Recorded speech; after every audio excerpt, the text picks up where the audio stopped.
शेतकऱ्यांच्या मतांचा फायदा घेऊन भाजप सत्तेत आले आणि आता जेव्हा शेतकरी अडचणीत आहेत त्यावेळी त्यांच्याकडे भाजपने पाठ फिरवली असल्याची टीका महाविकास आघाडी सोलापूर लोकसभा उमेदवार प्रणिती शिंदे यांनी केली आहे। तर मागच्या 10 वर्षात सोलापूरकरांचा विश्वासघात झाला असून मागच्या 10 वर्षात सोलापूर ओस पडले असल्याची टीका यावेळी आमदार प्रणिती शिंदे यांनी केली आहे। आमदार प्रणिती शिंदे यांनी आज शुक्रवारी फुलचिंचोली, मगरवाडी, तारापूर, खरसोळी, पोहरगाव, विटे, आंबेचिंचोली, शंकरगाव या गावांचा दौरा केला। यावेळी बोलताना प्रणिती शिंदे यांनी 10 वर्षात भाजपाने शेतकऱ्यांची फसवणूक केली असल्याची टीका केली। महागाईने जनता त्रस्त झाली आहे। 400 रुपयाचा गॅस 1200 रुपयाला झाला।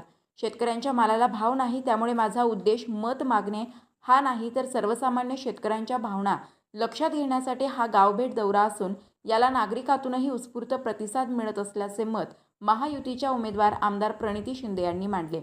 भाजप अडचणीत असताना कधीही धावून आला नाही, परंतु